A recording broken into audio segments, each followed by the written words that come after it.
Good day, Kentucky Conference of the United Methodist Men and Bluegrass District of the United Methodist Men. Again, we're back. We're almost done with the book. We're on chapter 10. We have two more chapters after this, so we're going to continue on with chapter 10. Capture the momentum with the right next step. Many churches struggle with a roller coaster men's ministry. An event attracts new men. 4 months later, the leadership team is wondering where they all went. This chapter covers the two mistakes in retaining new men and gives practical hints on how to move men consistently forward toward the authentic discipleship. Have you ever heard a story like this? We've had amazing men retreats last year. The speaker came in and really challenged the guys. He shared how his relationship with his father was pretty bad and how that affected him as an adult. He told about his own failures and how God had restored him. He really connected with our men. Guys were getting emotional. Groups of men were praying together about the relationship with their own sons and hurts from their relationships with their fathers. We had guys recommitting their lives to Christ. It was great. But most of the guys who went there are no more involved in our church now than before the event. What happened to all these guys who were praying and crying together? Maybe they were just caught up in the emotion. In fact, I'm wondering if some of the guys had authentic experiences at all. Or perhaps the story is more like this. 5 years ago, there was a big men's event in town. We ran the bus. 93 guys signed up. It was awesome. Then 3 years ago, there was a little bit longer drive, and during a bad weekend, so we only got 50 guys to go. Last year, it was local. It was local again, and we thought we'd get a bunch of guys to go, but we struggled to get 23 guys to sign up. We ended up going in a few cars, and that just wasn't the same. Then come the reason. The pastor really didn't support it from the pulpit. It was a bad weekend because of a wrestling event was going on here, and a lot of guys feel like they've been there and done that. A roller coaster men's ministry. At a meeting of a national coalition of men's ministry, Pastor Sid Woodworth shared a great illustration about riding a roller coaster at a theme park. Living in Central Florida, we know a few things about theme park rides. So we are going to amplify on Sid's roller coaster metaphor. Imagine climbing in the newest roller coaster with a great sense of anticipation. The shoulder harness comes down and you feel a little shot of adrenaline.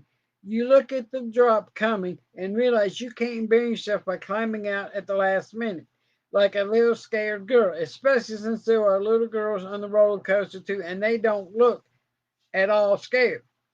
You rumbled out of the start house, go around the corner, and start up a steep incline. Click, click, click.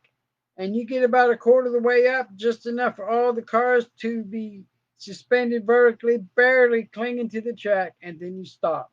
Is it broken? Did someone read the tear on your face and decide to show you mercy? No.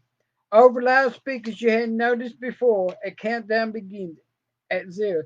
You are catapulted up toward the sky. As you approach the top of the hill, you quickly ask God to take care of your children and your wife. And then you try to decide if you want to die with your eyes open or shut. The bottom drops out, or rather, you are snatched back down again. The laws of physics have overcome. The roller coaster didn't even leave the tracks. Now the ride really begins. You are yanked around hairpin corners, shot up inclines, dropped down into metallic ravines, and flipped upside down a few times for good measure. What was terrifying soon turns into fun. The size of the theme park shooting by, the sounds of others on the ride yelling and screaming with the delight, your own joy as you realize, I'm not going to die. A few more bone watching corners, and then comes an upside down, twisty, turny flip inspired by the double helix structure of DNA. You hear yourself shooting with glee. Is that all you got? You can do better than that. And then you can come around the corner and stop. You're back in the little starting house again. The ride operators are looking at you with the same disinterested stares they had when you left. There's another mass of expectant park guests waiting to take your seat on the ride. As you stand up and climb out, you look back and realize if I get off that ride exactly where I got on, I really haven't gone nowhere. The story contains many parallels to men's ministry. The big event, the adventure retreat, the altar call, done correctly, these events can catapult your ministry forward. But too often, several months or even a year or two later, leaders look around after these events and realize their ministry is right back where they started. Instead of having a men's ministry that grows a bit through the peaks and valleys, their men's ministry stagnates. They are not able to capture and sustain momentum. They have a roller coaster ministry. If you were to make a chart of this kind of men's ministry, it might look something like this. Almost looks like an EKG. I mean, I know some of you ain't in the medical field, but almost you almost got the EKG look. But that wouldn't be normal science rhythm. I don't know what that rhythm would be. What about your ministry to men? Are you so frustrated that you're ready to shout, "Stop this ride! I want to get off"? Can you identify more with the peaks than the valleys? Does your men's ministry feel like a series of highs, great men's events, experiences, and revivals? While there is no real difference today in the spiritual commitment of your men, have you seen a substantial increase in the number of men who are actively pursuing discipleship from a year ago or 5 years ago? If you don't like your answers, you can get off the roller coaster and start taking your men toward a new destination. Two traps in men's ministry. Before you can get off the roller coaster, you have to know how you got on in the first place. If a roller coaster men's ministry is the problem, what's the cause?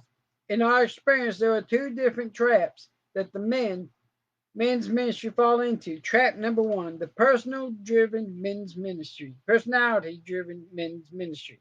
Some churches have men ministry that go extremely well for a couple of years and then run out of steam. They have several great events each year, ongoing small groups for men, big groups going to Promise Keepers, well attended mission trips. You get the picture. But then over the course of several months, it seems just to die out. The next mentorship comes around and it's not very well organized. Only half as many guys show up as the last year. Small groups are disappearing, and the guys in charge of them seem to have lost interest. Generally, activities sort of fade away. This is the classic symptom of personality driven men's ministry in this scenario.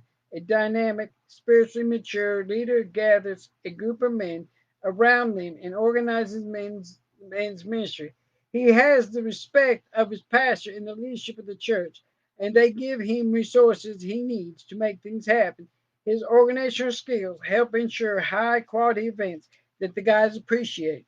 Unfortunately, one day this leader gets a promotion that requires additional travel, and his right hand man has to reduce his involvement when his mother faces health crisis and has to move in with him. They haven't recruited any additional leaders, so there is no one else ready or willing to step up. It's like someone taking their foot off the gas as the car speeds down the road. It keeps going for a while on the sheer momentum, but soon it will stop, coast to a stop.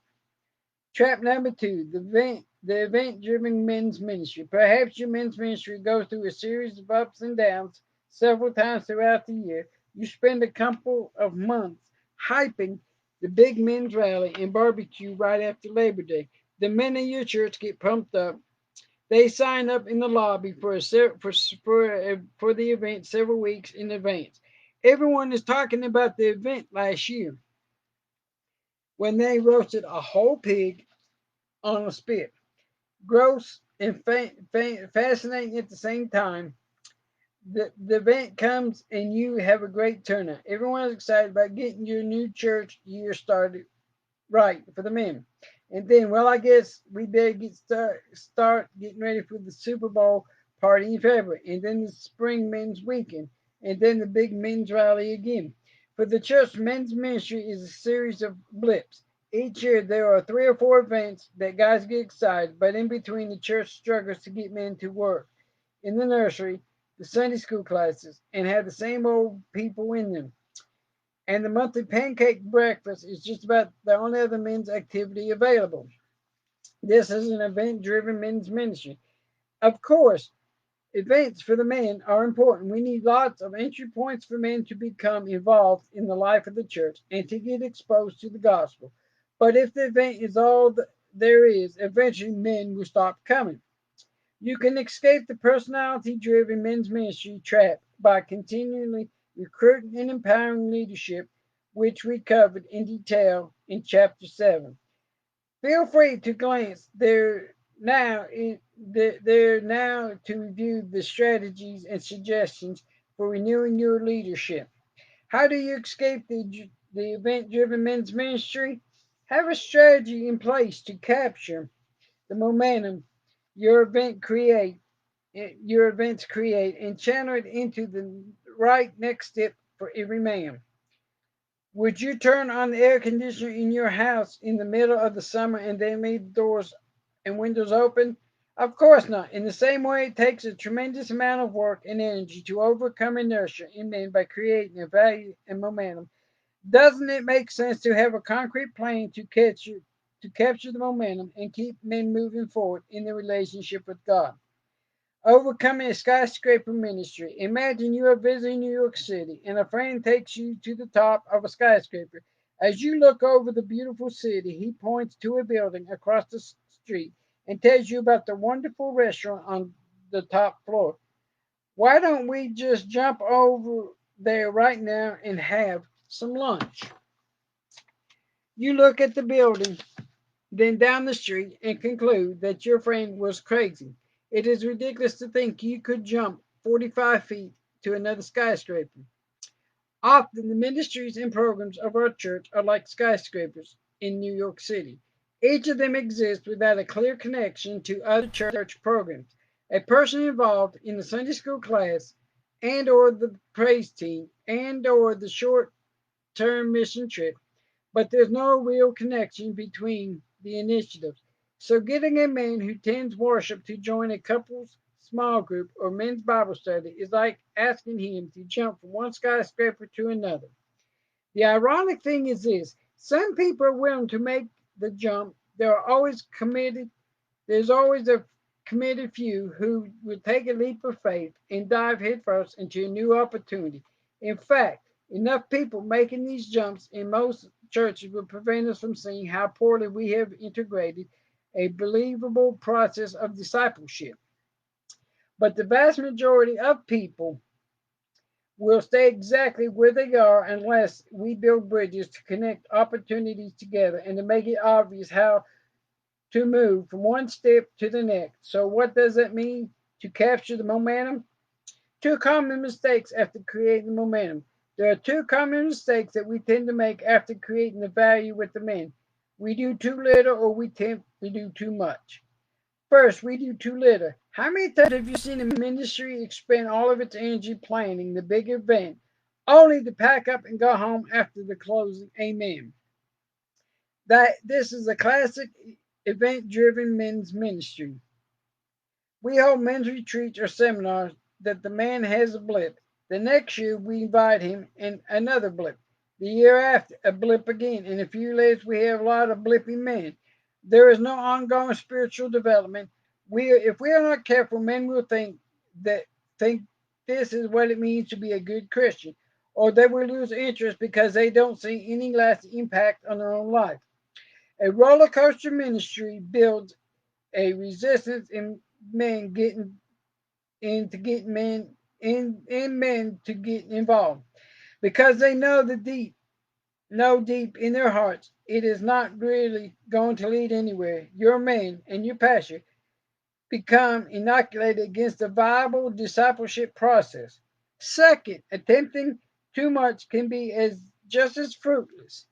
For example, you invite your men to the big Super Bowl barbecue with lots of red meat and giant screen TV. You encourage them to bring neighbors and friends, and several men who rarely darken the church doors come. Then at halftime, you get up and offer them an opportunity to join the 40-week study of the book of Revelation in the original Greek. A little over the top, but you see the point. So, how do you walk the line between the two extremes? We always have the right next step. Give men a right next step. When you plan an event or activity for men, make the following opportunities part of your planning event. In other words, don't create momentum without a plan for how you will capture it ever. We will cover each of the keys to successfully capturing the momentum in detail, but for now, here's the list. Make the follow up fit the event. Right size the commitment you are asking for. Always have an ending point. Choose good second gear material. Start new groups for new men. Help men take the next step on the right spot. Make the follow up fit the event. As you plan the event, determine the types of men you will be targeting, and you will need to consider this as you plan the follow up strategies too. Type the event you have will help determine what type of capture step to take.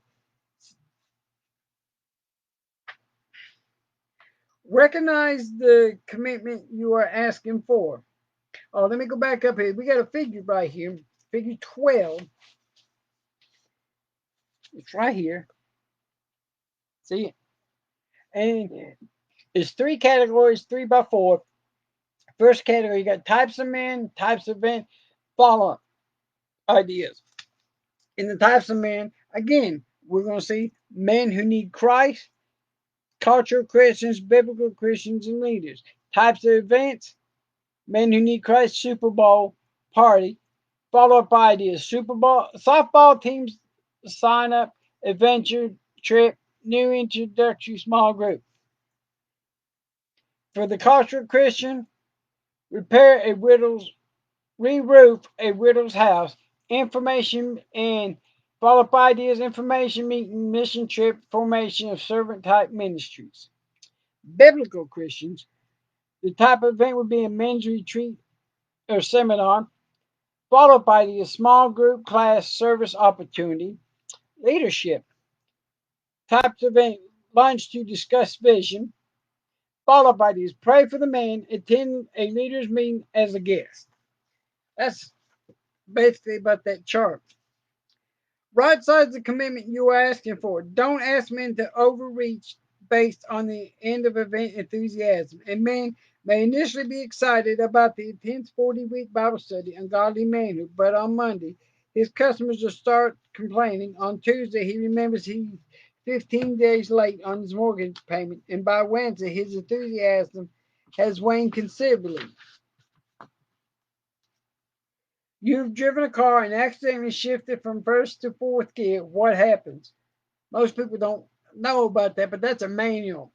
They're talking about manual car, not automatic that most people have today. Most people like me learned how to drive a 3 speed in the column or learn to drive a 5 speed, and I can still drive one. What happens? It's the same when we ask men to do too much too soon. They bog down. Most men on the fringe don't want to do a lot of preparation. Many men are not going to read a 200-page book. So the event follow up needs to scream to the man, you can do this. It must be something that he can actually visualize himself doing with excitement, and it has got to be a second gear idea. Always have an ending point. We can also ask men to do too much by requiring open-ended commitments. Consider a man who has experience that inspires him to seek a closer walk with God. He joins a weekly Bible study soon, either because his life circumstances change or perhaps because of the overcommitment, his participation in the group starts to suffer. He misuses a week here and there, and then 2 weeks in a row, and then 3 weeks. Finally, he just stops coming altogether. He leaves the group quietly, almost slinking away, feeling guilty that he let the group down because there was no graceful exit strategy. Now imagine the same man making a 6 week commitment to meet with a group of men. If his circumstances change, he knows that he will only have to tough it out for a few more weeks to finish what he started. He leaves the group not in failure, but with a sense of fulfillment and accomplishment. Which man would be more likely to join a small group at the next opportunity? To reinforce this concept, you can even celebrate at the end of each cycle. This could be your time to share stories about how God has worked in your lives over the past 6 weeks, as well as say a formal goodbye to a man whose commitments will not allow him to continue. Your group might even commission him for his new undertaking, making him feel like he is being sent by the group to the next thing instead of feeling like he has abandoned them. Choose a good second gear material. Look for the cookies on the bottom shelf, materials that raise significant issues and deal with them biblically. Men will make a one time, short term commitment to something that seems doable. The case study below illustrates two other common mistakes we often make. Can you find them? Mistakes in men ministry, a case study. One church we call Community Church shared that they seemed to have reached a ceiling of sorts with the number of men who would engage in their small groups. When we asked them what they were doing to recruit men, their strategy seemed pretty sound at first. They would have men's events in the church that had a broad appeal to men. Every event was extremely well attended. At each event, they would offer opportunity to join a group for ongoing study. They were using good second gear material. They were only asking for a short term commitment. Everything seemed fine. Then we asked the question, how are you signing guys up for small groups? Simple, they said. We list all of the groups on a separate piece of paper in the back. Each group lists names of the leaders and when and where they are meeting, how many spots are available so they can find a group that's convenient and write down their name. And then the leaders follow up. But only a few guys never sign up. But only a few new guys ever sign up, even those that don't often show up. Start a new group for new men. The first error Community Church made was listing groups with the number of spots available. A man who looks at that quickly realizes he's walking into an established group. Who else is in the group? How long have they been meeting? He is obviously going to be the new guy. If you ever switched schools growing up, you remember what lunch was like for the first week. Everybody already had their table. You really didn't know how to open, how open they might be to a new kid sitting with them. We might we might all be adults now, but the fear of rejection never goes away. Always start a new groups for your follow up. Help men take the next step on the spot. Did you spot the second area? Don't guys have to write their names on the list and tell them you'll get back to them? You want men to leave feeling like they've already made the commitment. So whatever your next step, always ask for an on-site commitment. Here's a proven method. You'll get two-thirds of your men into follow-up small groups. Hold an event that reaches a specific target group of men, like seminar. Promote the event with, say, it is with us now, personal invitations before the event. Recruit leaders who will commit to running the 6 weeks follow up group. Have about one leader for every night or 9 men you expect to attend the seminar. If two-thirds of the men sign up, that will give you five or six for each leader. At the beginning or middle of the event, announce there is a next step for everyone after the event. Show them the material they will be using and make sure they understand that it is a short term commitment that gives them time to absorb the idea. Brett often uses the following illustration during seminar to explain the benefit of the follow up groups. If you give me $100 now, I'll give you 200 at the end of this seminar. How many of you would take me up on that offer? Every hand automatically usually goes up. Now let me offer you a different kind of deal. I will give if you will give me 200 now, I will give you $1,000 in 6 weeks, double the investment of the first deal for 5 times the return. How many of you would take that deal? Usually someone stands up and jokingly starts to take out his wallet at this point. Well, the guys, this is exactly the deal I'm offering you. If you will give me about 8 hours of your time over the next day at this event, I'm going to give you a pretty good return on your investment. But if you double that investment and spend another 8 hours over the next 6 weeks meeting with some of the other guys in this group and go over the study guide we are giving you, we will get 5 minutes, 5 times as much out of it as you just listen to me alone. The fact is, I can only give you information that will make you think during the seminar. If you really want to see how to apply this to your life, spend more time unpacking these issues with the few other guys who live in your world. Provide several sessions for small groups discussion throughout the event. This helps model the follow up groups and gets men talking to each other. We often hear churches that had to break up the discussion to move to the next session. About 3/4 of the way through the event, instead of going into small group discussion time, let your men know you will now be forming groups for follow-up. Have each leader stand, introduce himself, and share when and where his group will be meeting. Hi, I'm Don Smith. My group is going to meet at Denny's on the corner of 5th and Main on Thursday mornings at 6:30 a.m. and so on. After all the leaders have introduced themselves, tell the men that for the next discussion time you would like them to pick a group that might be interested in continuing with after the event. Remind them that this is only a 6 week commitment. Tell them that even if they don't plan on attending the group afterwards, just go ahead, pick one for discussion time. At this point, all men in the room are staring at you, and you have say, okay, right now, pick someone to sit with, get going. Their men, remember, they will finally start moving, and before you know, each man will be sitting in the circle with some other men. It is messy, looks unorganized, but absolutely works. We guarantee it. The secret to this that men are smart and will figure it out. You don't have to micromanage the process. In fact, micromanaging will actually reduce your effectiveness. Before they get into discussion, the leaders pass around a sheet of paper to collect each man's name, phone, and email. They confirm the time and location of their very first meeting and make it within the next 7 days and adjust if necessary to meet the man's needs.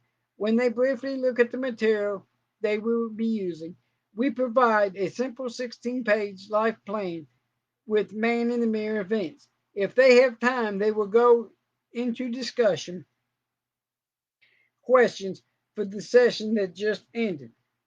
Every man who might have gone reluctantly to sit in a group will become somewhat invested in and when where they will meet, that they will talk about, and who will be there. Does it work in events where churches uses methods just the way it described here? Over 2/3 of the men indicate that they have decided to join follow-up groups.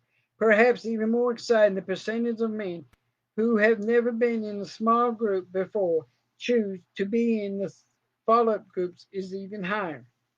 The next step, mindset. You can get everything else right, but if you consistently fail to capture the momentum you create, it you will not build a sustainable ministry. In every action you have with a man, whether it is on one or over lunch, a small group kickoff, a men's retreat or seminar, or any other activity, you should always be thinking, what is the reasonable next step? And constantly communicate these tips to men. Every leader in your ministry needs to have a captured momentum, next step mindset. Always show men at the right next step. Getting men to take the first step and then not showing them what's next is like leading a man to Christ and abandoning him to live in a world with no discipleship. If you are going to follow up, perhaps it would be better for Christ's kingdom not to raise men's expectation in the first place. Will capture momentum eliminate peaks and valleys in your ministry to men? No. You will still have men come and go, and you will still have events or activities that draws a lot of men who drop off. But over time, your your trend line will be sloping upward, indicating a sustainable ministry that comes to that continues to produce passionate disciples. And they're showing that right here. Starting at the bottom and over time, how it's going up. I can't even see going up. You see what I'm saying? One of the primary missions of the space shuttle is to put satellite into space. The shuttle blasts into orbit. Then the astronaut uses a robotic arm to pick up the satellite and place it in space, where it takes on the speed and trajectory of the shuttle itself, all according to plan. Remember Skylab?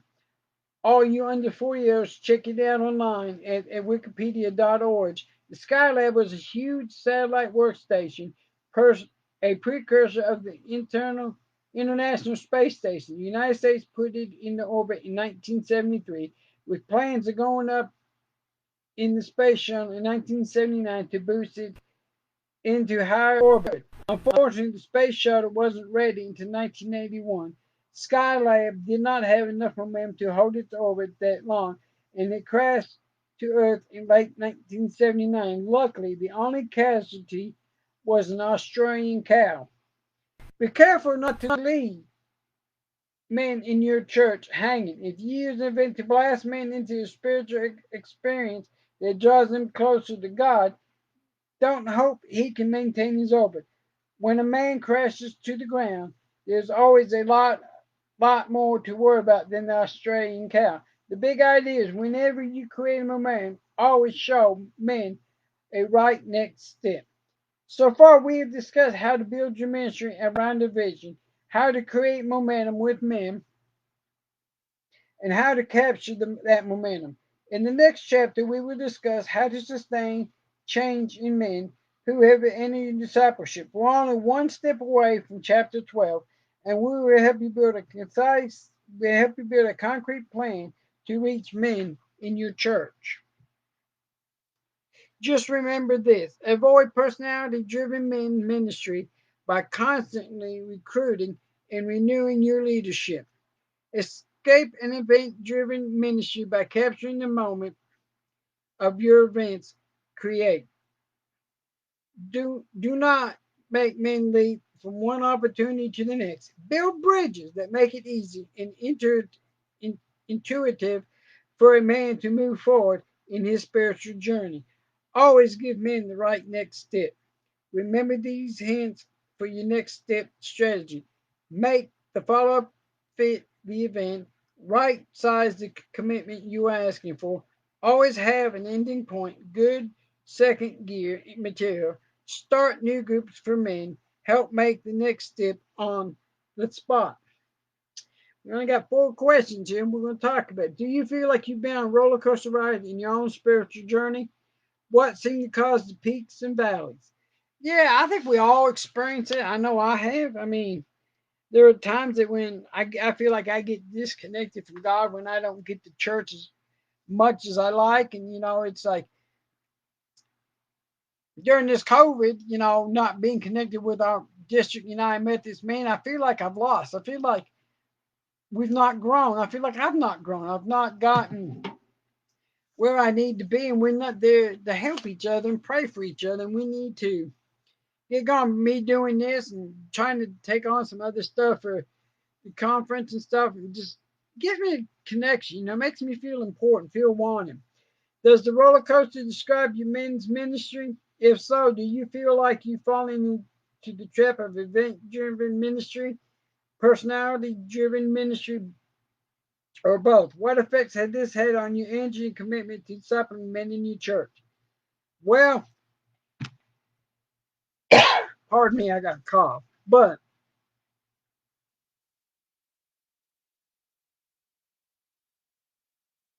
I really don't know because I really ain't done much with men ministry in my church, but throughout the conference and stuff, yeah, but I feel like we're still at the bottom. We really ain't got to take off yet. You know, we kind of like that rocket that gets like the space shuttle getting launched. We're still in the preparation stage of it being launched, so I can't really answer that question.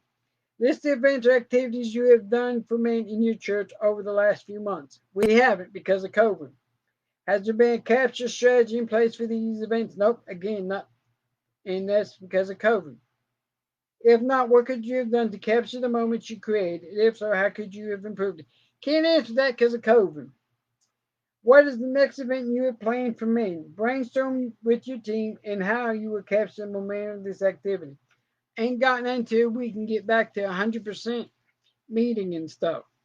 So that's the end of chapter 10. Got two chapters left. So again, I'd like to close this in prayer. Father God, we thank you for this day. We thank you that we are able to come and talk more about creating momentum and being able to capture what we have done, Lord. Help us as we work to build men's ministry. I know we're still at the ground stage, but help us not to become part of that roller coaster ride, but help us be like the space shuttle. When we launch, we go straight up and we start soaring, and that we continue to build and get more men involved and let them feel a sense of value, a sense of worth, Lord. Lord, again, we just pray for those who are sick. We pray that you lay your healing hands upon them and heal them, Lord. And Lord, forgive us where we fail you. In your name we pray. Amen.